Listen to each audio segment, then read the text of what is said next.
Biografi Badia Zaman Said Nursi. Nama asli beliau adalah Said bin Mirza. Beliau lahir pada tahun 1293 Hijriah atau 1876 Masehi di Desa Nursi, daerah Hizan, wilayah Bitlis, Timur Anatolia, Turki. Beliau anak keempat dari 7 bersaudara. Ayahnya bernama Mirza Effendi dan ibunya bernama Nuri. Sejak usianya 9 tahun, beliau sudah gemar menuntut ilmu. Saat usia beranjak 16 tahun, Said Nursi hafal dan menguasai kitab-kitab kuning. Tidak hanya ilmu agama, Said Nursi juga mampu menguasai ilmu-ilmu modern. Demikian beliau diberi gelar Badi'uz Zaman.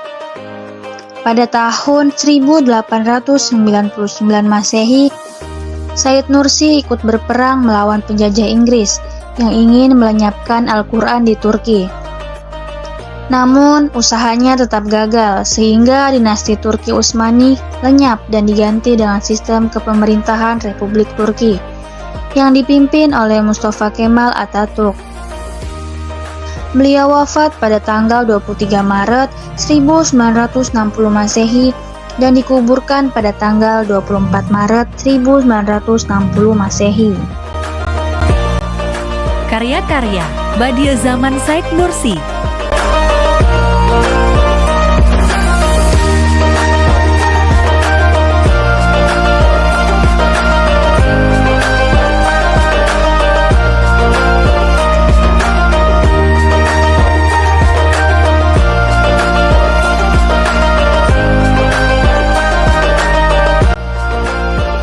Sejarah akhir pemerintahan Turki dan munculnya arus sekularisme.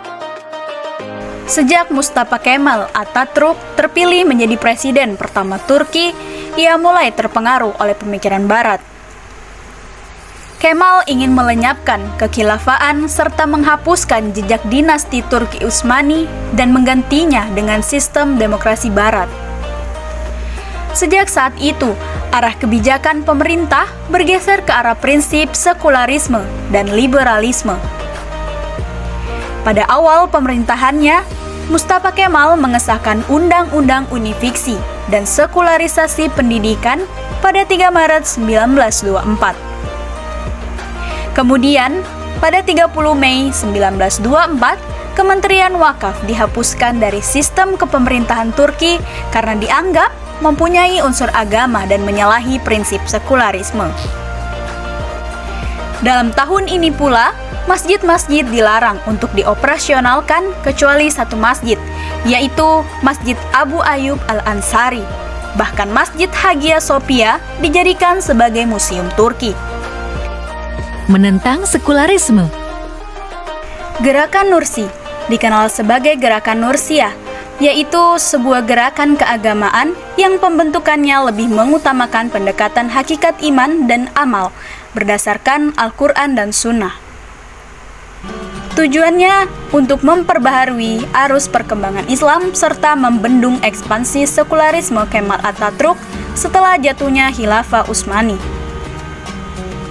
Awalnya, gerakan ini hanya mengurusi pendidikan dan dakwah, tapi lantaran kondisi sosial politik yang dikhawatirkan bisa membuat penyimpangan ideologi Islam dengan berkembangnya ateisme dan materialisme yang dimasukkan dunia Eropa, maka membuat gerakan ini menjadi bersifat politis.